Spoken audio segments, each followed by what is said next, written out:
Welcome back to V8 Creative, and on this mega Christmas episode I'm going to share with you my journey to Ultima RS ownership. Sit tight, crack open a beer, and let's just enjoy the V8 journey.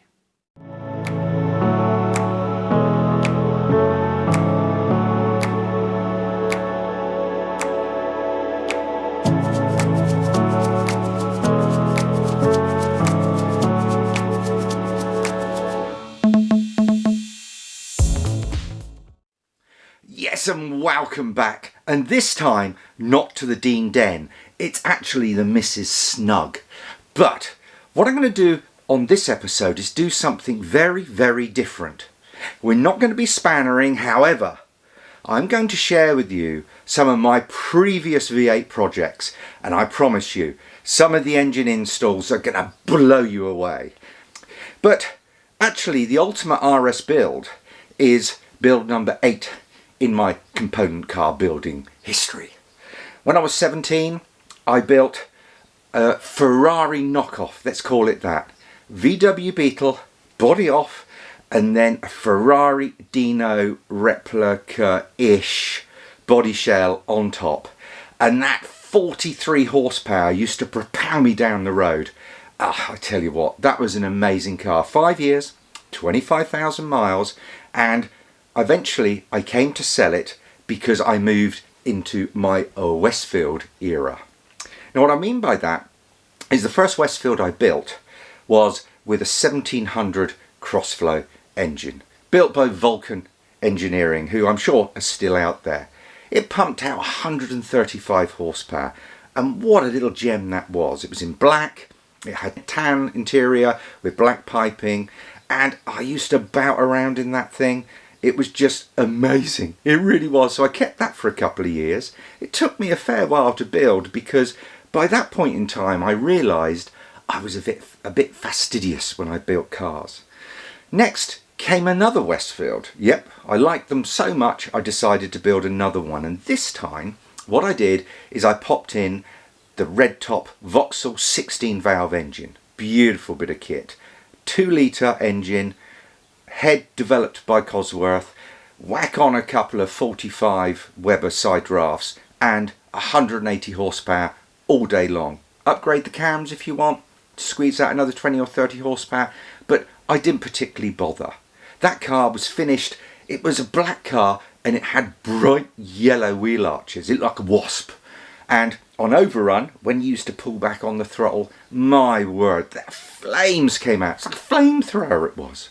Anyway, it was that car that really moved me from building just component cars like anyone else to me actually writing for magazines. So I was there standing by the side of my Westfield at a show. Can't remember where it was. Might be Castle Combe actually. Can't remember. And the owner of Which Kit magazine at the time, Peter Philby, came up to me and said, "I'd like to do an article on your car." Well, I said, "Well, I tell you what, that would be great, but I'd like to write the article myself," because I thought, you know, I could do that. And I penned the article, took the photographs, and sure enough it went into print, and that was the start of a journey to this very day where I'm still writing for magazines. Now I can't cope with this anymore. I've got to take the beard off, sorry. God, it's tickling me. Anyway, so what I did is started writing for Which Kit magazine, and during that time I thought, do you know what, I really want to build another car, number 4, sorry, but this time I want to move up to the V8s. Yep, this is where V8s entered into my life. So I decided to build what was known as a site, a Westfield again. Yeah, I know, I obviously like them a lot. And I built a Westfield site over a year. And this was covered, the build, in Which Kit magazine, because clearly I guess I could write. And during that build I took a 3.9 litre V8 engine from a Range Rover, I think it was a hot wire engine, and I basically put hours and hours of time into it, detailing it, tuning it, installing it in the engine bay. And it was during that period I sort of got the label of Detail Dean. And that's the pseudonym I write under to this very day, because yeah, I still write for magazines. Now that car was finished in a blue. It had a beige interior with blue piping, and I probably pumped about 1,000 hours into that build. It's a beautiful car. It used to drive seamlessly, and I remember I just filled it up with petrol and I came back, and the missus has never really been into cars. She thinks they're a bit flash. So I said, there you go, there's the keys, you go off and you enjoy yourself. Well, two hours later, she came back, no fuel left, with a huge grin on her face. So I introduced her to torque, and that's why from that day on, every single component car I built was powered by a V8 engine, and of course, V8 Creative. That's where it comes from. So there I was with my V8 site, and I was going to car shows and showing it off, writing for magazines, and then I went to Stoneleigh one year and I saw the Ultima. Actually, it was the Ultima GTR. It had just been launched, I think around 2000, 2001, and I fell in love with that car. But there was a problem. And what was the problem? It's not an inexpensive car to build. And going from a Westfield site that wasn't a cheap car, selling it and using those funds and then building a GTR, it was a bit of a gap. But I scrimped and saved, went to see Ted, and yep, what I did is I built an amazing bright red GTR. Now, I had to cut my cloth, so to speak, so no carbon fibre rear wing, no AP racing brakes. I had to use the Granada option, which was an option in those days. No air conditioning, but the rest of the car was pretty much standard Ultima. So if you saw the car, it looked like any of their high-end 720 horsepower world record braking machines. Now, under the rear clamshell, of course, I couldn't really afford, well, LS engines weren't really a thing back then, but people were putting in American Speed, stroked engines, huge horsepower. I couldn't afford it. So I got a 350 Chevy small block. I then basically rebuilt it, kept the iron heads, probably pushing out 300 horsepower max, and I inserted that in the beast. Now I must say, that car, I kept it for a year. I commuted in it. I had some amazing races in it. I remember I was just entering a dual carriageway once, and I was in the car with my nephew next to me, and in my rear view mirror I could, well, not rear view mirror, the side mirrors, was no rear view mirror, I could see a Ducati motorcycle, and it was weaving left and right like this. Now I was assuming he was sort of goading me into, let's have a race, let's have a race. Anyway, we come up to the dual carriageway, he pulls alongside me, beautiful leathers, everything, it was a beautiful bike. He just then looked over at me, dropped his head, I could see his foot go down a couple of cogs, and I knew game was on. Now of course we didn't break the national speed limit and everything was legal, but boy oh boy, I then found out how fast that car could actually go, legally of course.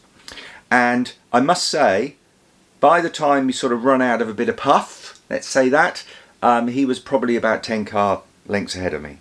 So that car, that GTR, even with the 300 horsepower small block, really showed its, I tell you what, it was pretty amazing. Anyway, he eased off, came alongside me, just nodded in respect, and just went on his way. So I kept the GTR for a year. I loved that car, driving it, and halfway through ownership, oh God, no air conditioning. That was my biggest mistake ever. That's why during the RS build, you see me making a big deal of it. It was so hot in that car. It was in the summer. It was unbearable. But of course, no opening windows apart from very small helicopter vents.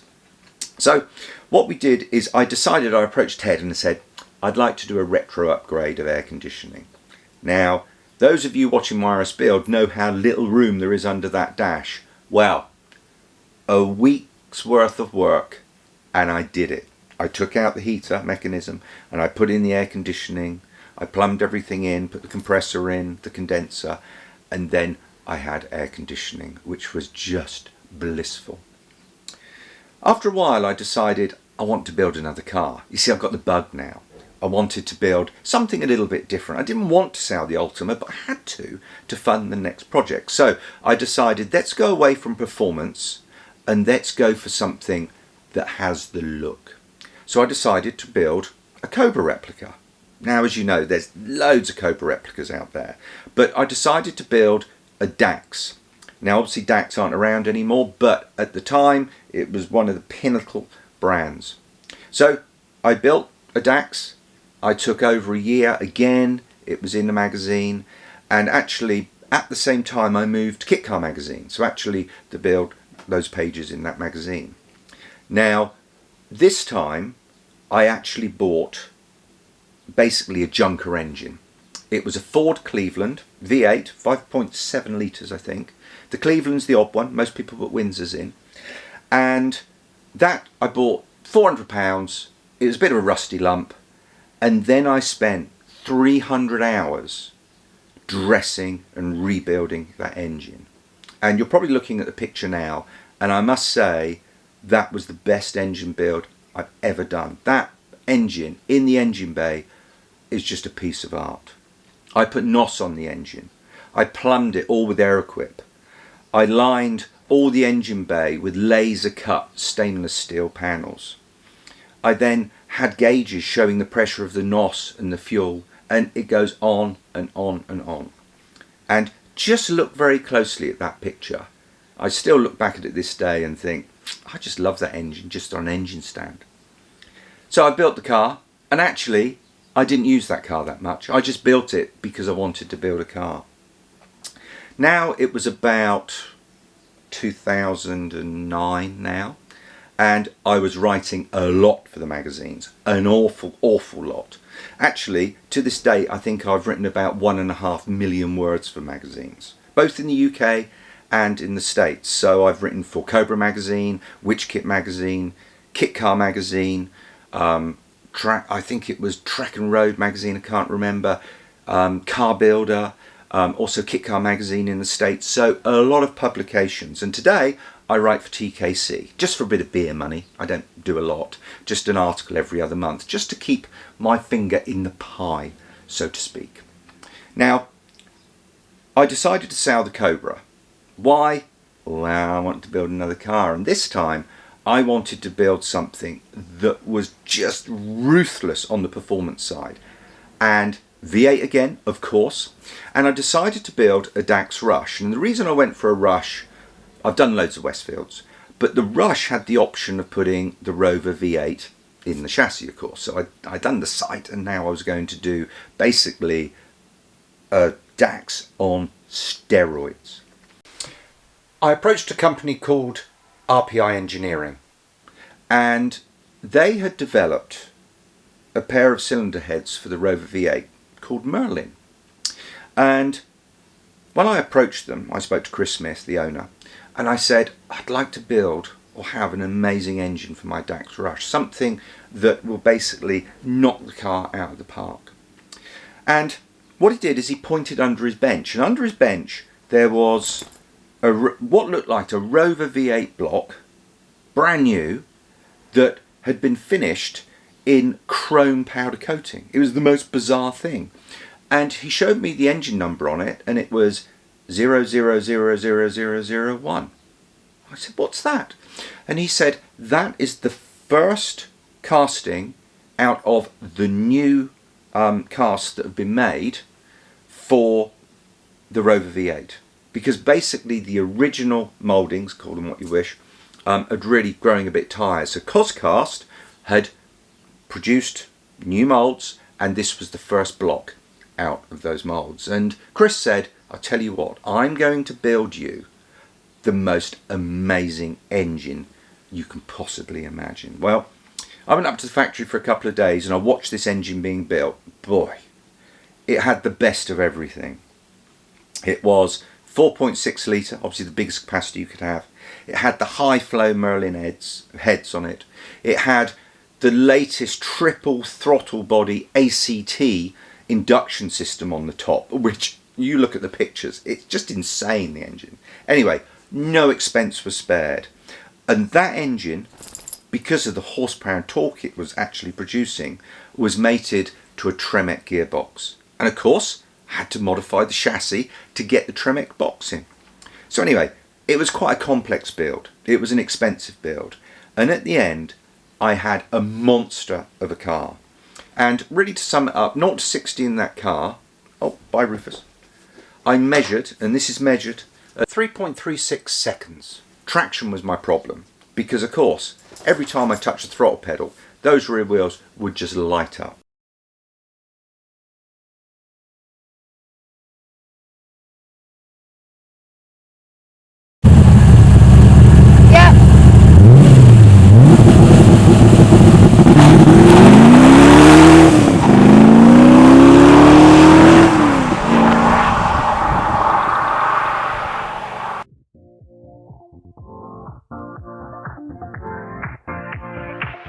Live your life within the moment, and don't go wait until the morning. You never know when it is over. All that I know is we'll get older. So let us dance this night away.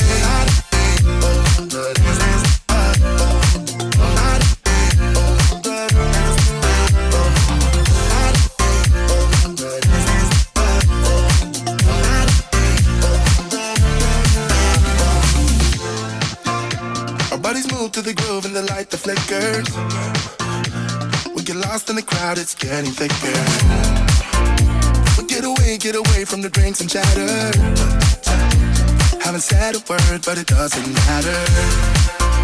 Feel the air get thinner. Standing in a blurry dream. No one else can see us.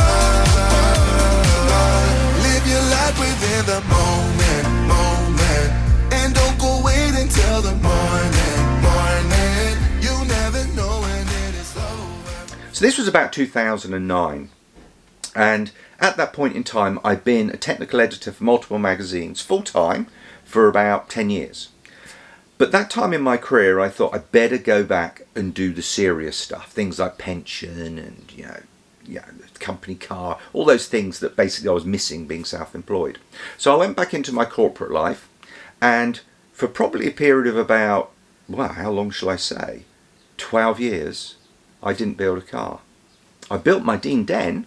As some of you will know, the last couple of years for me have been pretty horrific. I won't share the details, but for multiple reasons, it's been an incredibly challenging time.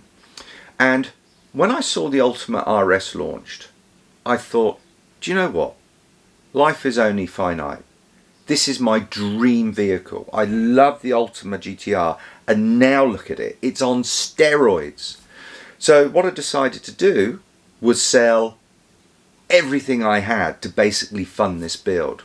So my C63 AMG had to go, and I must say, if any of you out there want a V8 powered, just everyday car, C63s are just astonishing.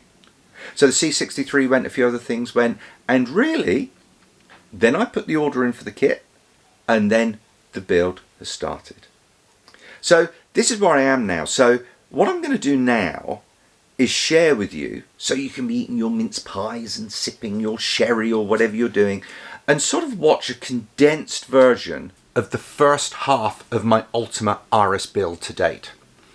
As you can see from the pictures here, I'm going to take you on the journey from specifying the beast all the way through to fitting the front suspension. As you'll see from these pictures, this will include all the alloy panelling, all the wiring loom, all the brake lines, the luggage compartments, the interior kit, and also fitting the steering and cooling systems. So there you go. So that's my introduction to V8s and why V8 Creative was generated, because I wanted to share the story for the first time with all of you out there in YouTube land. So without further ado, I'm just going to have a bit of a drink, have a rest, and let's start with ordering that beautiful Ultima RS.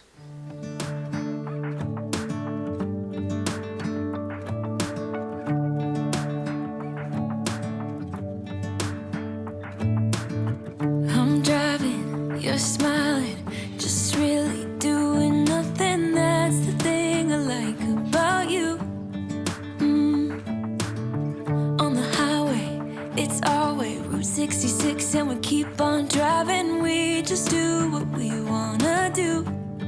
Yeah, no, nothing's complicated with you.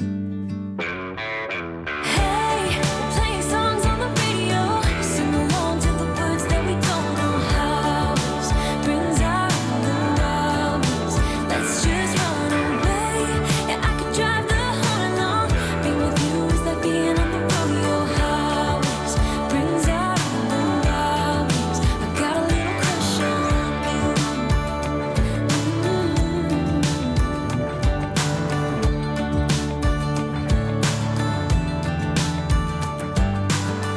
You say that I'm crazy. It's just the way that I get it. So today, I'm going to share with you what it's like to have all these boxes delivered. And we'll crack open a couple. Just see what some of this kit is like. So hang on. Oh, what's that? I think I hear something. He's here. It's like Santa on his sleigh. Oh no. Songs on the radio, sing along to the words that we don't know how. Brings out the wild ones. Let's just run away. Yeah, I could drive the whole along. Being with you is like being on the rodeo highways. Brings out the wild ones. I got a little crush on you.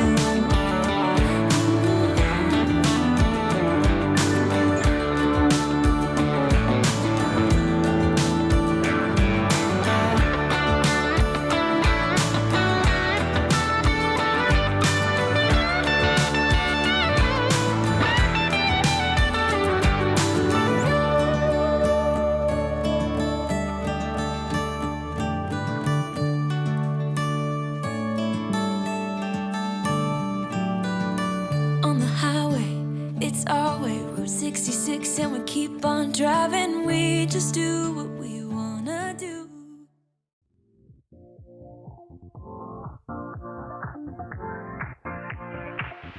Live your life within the moment, moment. And don't go wait until the morning, morning. You never know when it is over, over. All that I know is we'll get older, older. So let us dance this night away.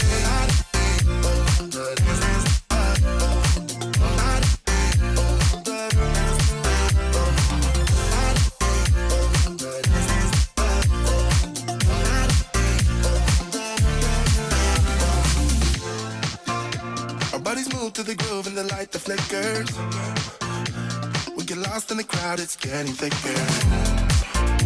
We get away from the drinks and chatter. Haven't said a word, but it doesn't matter. Feel the air get thinner. I'm standing in a blurry dream. No one else can see us. Live your life within the moment, moment. And don't go wait until the morning, morning. You never know when it is over, over. All that I know is we'll get older, older. So let us dance this night away.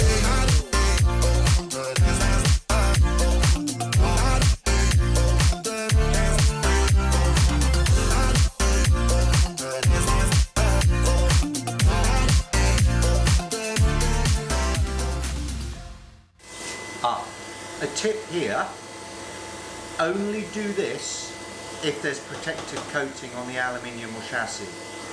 Otherwise, you'll scratch it all up. So let us dance this night away.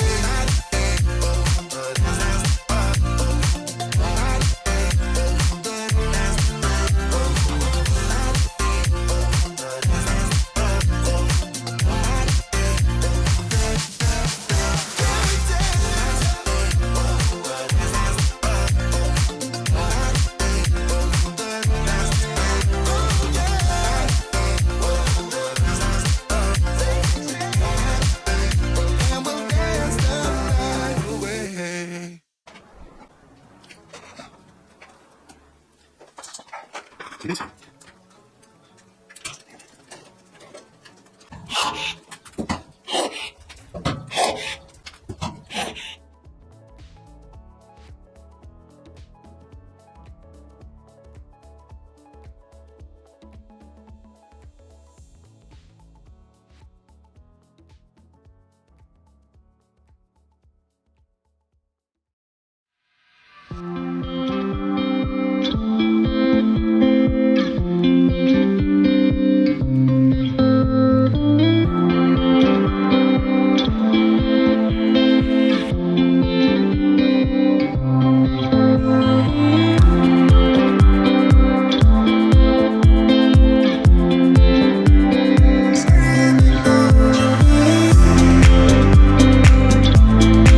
So first of all, what have we got?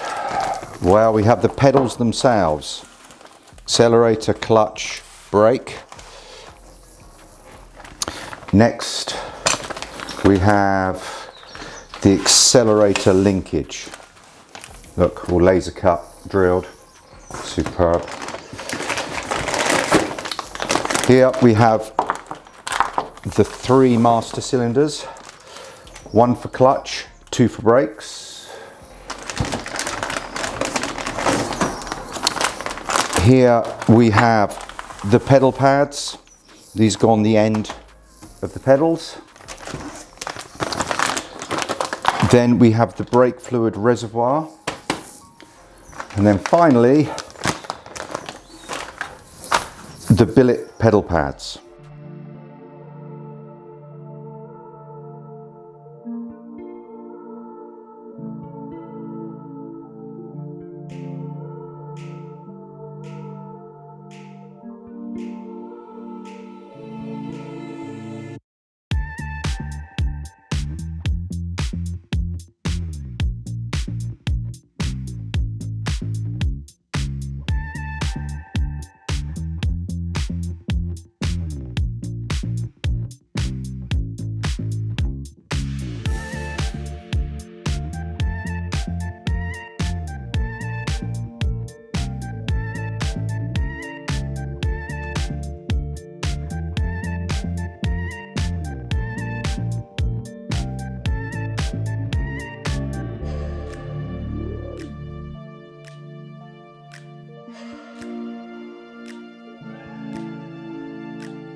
So there we have it, the 3 pedals ready to install.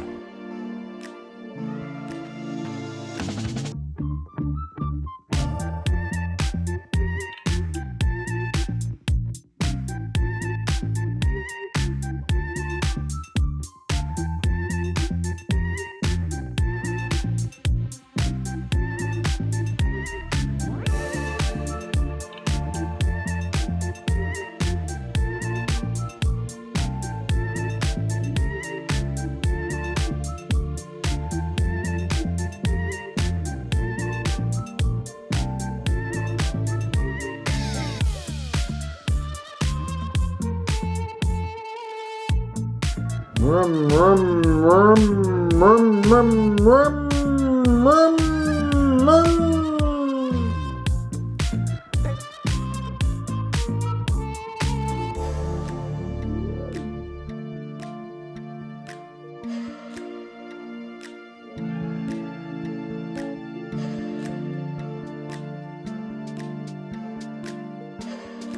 If you're new to my channel and you're enjoying this content, please subscribe, because every 2 weeks I release a new episode. And remember, what you're seeing here is a condensed version of all the coverage. So please subscribe, hit that bell and give me a thumbs up and just enjoy.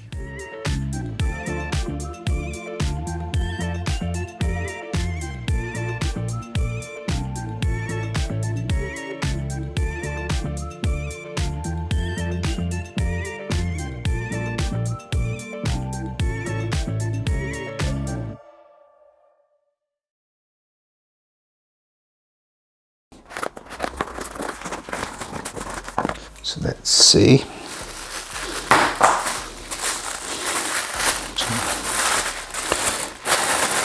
So I would imagine these. Oh, look at that! Look at that! But what we're more interested in is this control unit here.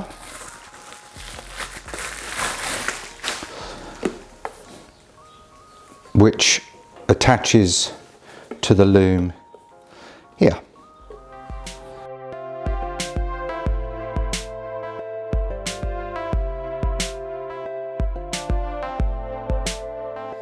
It's the same for all the people in the world. A million different ways just to be heard. All the more reason to be sad when hard words turn the good into the bad. We are all dependent on our future. Reason right through worry mind. Something else that sets the stage. Can never blame a heart that makes the choice to do the best of what we find. If we could see through a million eyes, if we could see the wounded truth in everything, if we could listen to the rolling of the dimes, if we could hear 1,000 voices when they sing, they sing. Oh, oh, oh, oh, oh, oh, oh. We believe what we've been taught by those before us. We close our eyes to what we know might lie ahead. Only listen to the voices that adore us. But the future will remember what we said. Welcome back to V8 Creative. I'm Nigel, here's Rufus. And today, in part 9 of the Ultima RS build, we're focusing on cooling.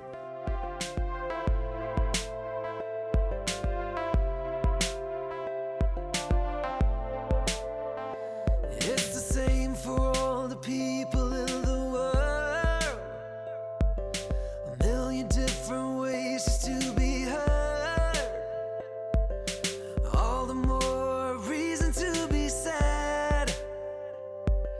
When hard words turn the good into the bad.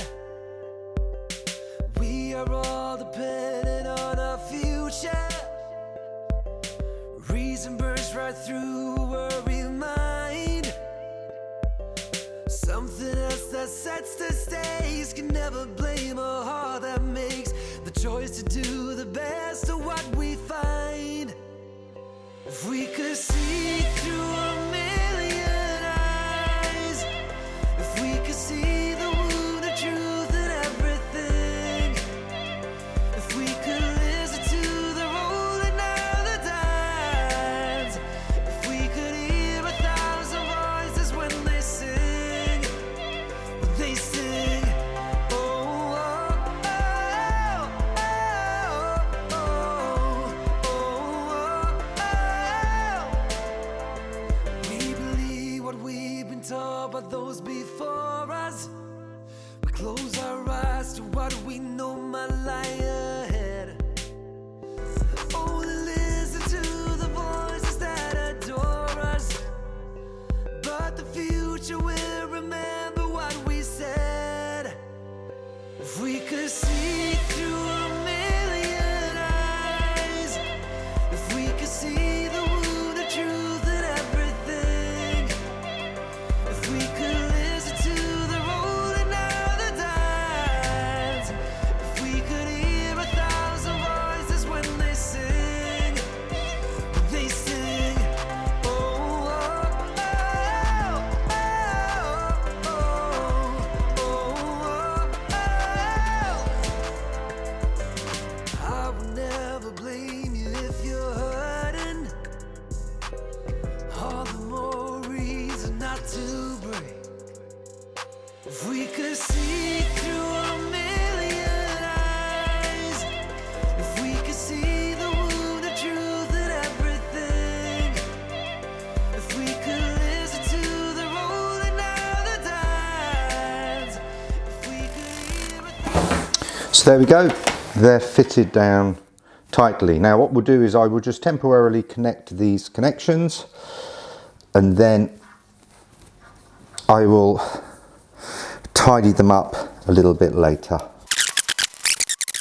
Okay. Welcome back to V8 Creative and part 12 of the Ultima RS build. Now clearly I'm not in my virtual study, but I'm walking my creative director before I spend a day in the Dean Den. And on this week's episode, I'm going to be focusing on luggage containers.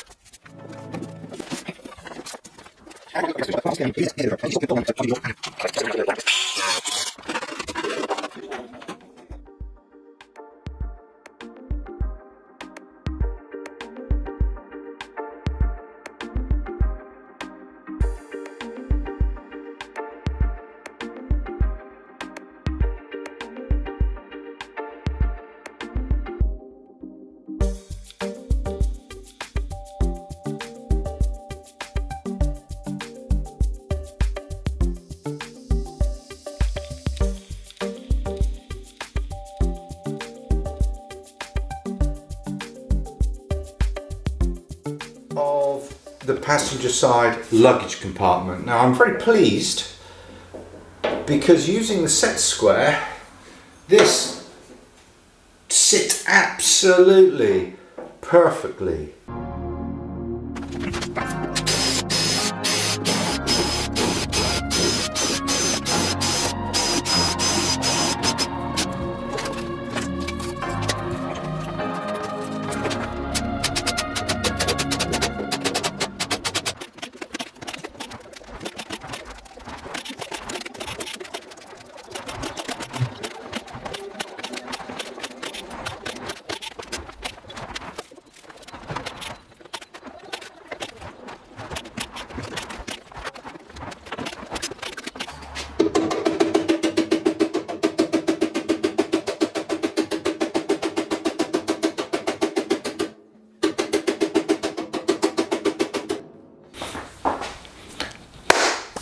"87 rivets later and the luggage bin is in place."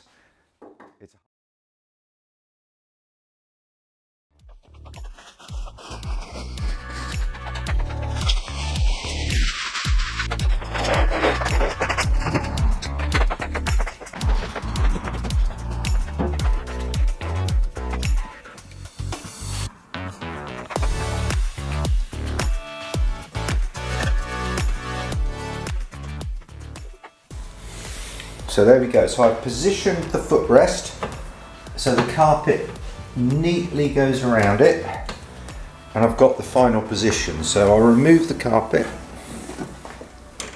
I'm so done with. I'm so done with.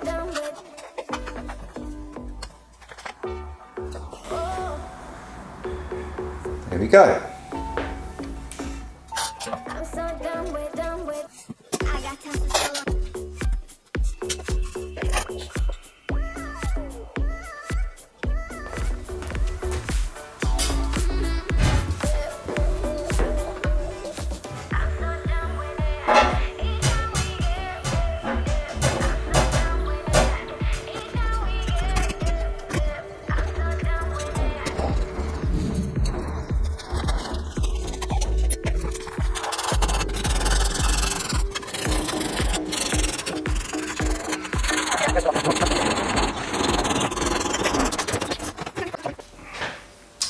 Now we have stainless steel domed set screws, of course, stainless steel washer either side, and then a stainless steel lock nut with a nylock in it, nylock insert.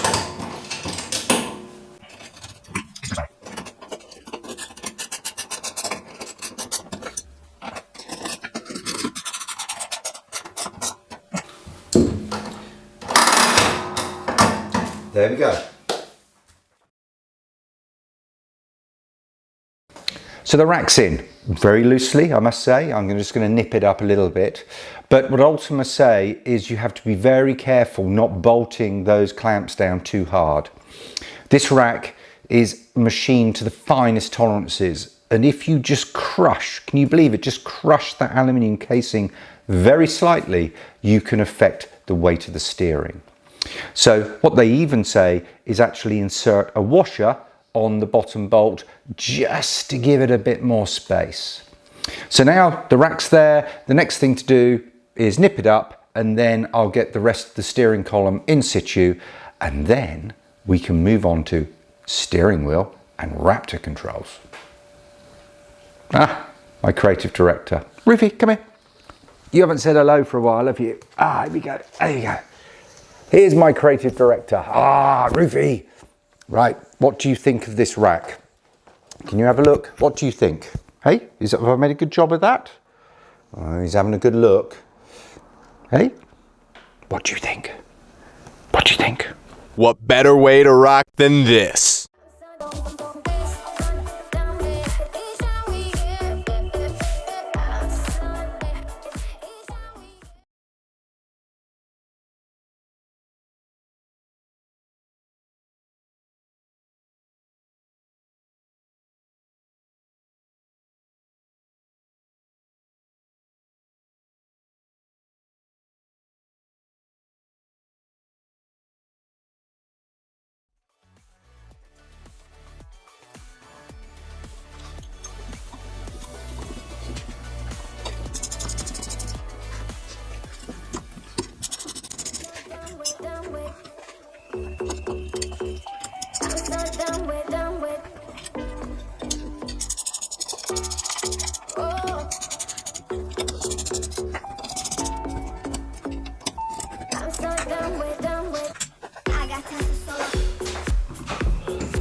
Welcome back to V8 Creative and part 16 of the Ultima RS build, and on today's episode we're going to be installing the front suspension. We're going to start with the bottom wishbone, as you can see. Let me just get that out the way. This bottom wishbone goes in these two lugs.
And guess what's next?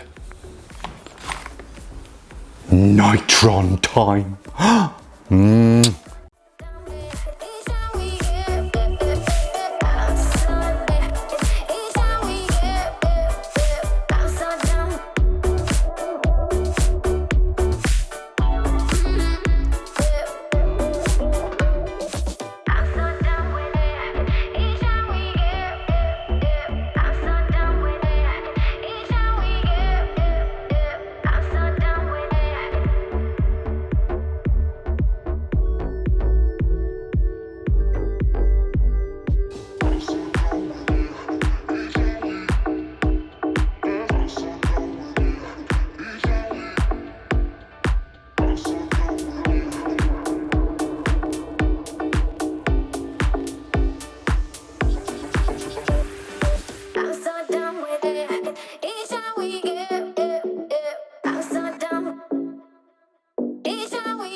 So there we have it, the 2022 mega Christmas episode coming to an end. And I must say, if you're still watching, big thumbs up. That was a long episode, lots of editing for me. And I hope you enjoyed sort of listening about some of my past, how I got into cars and how I fell in love with the V8.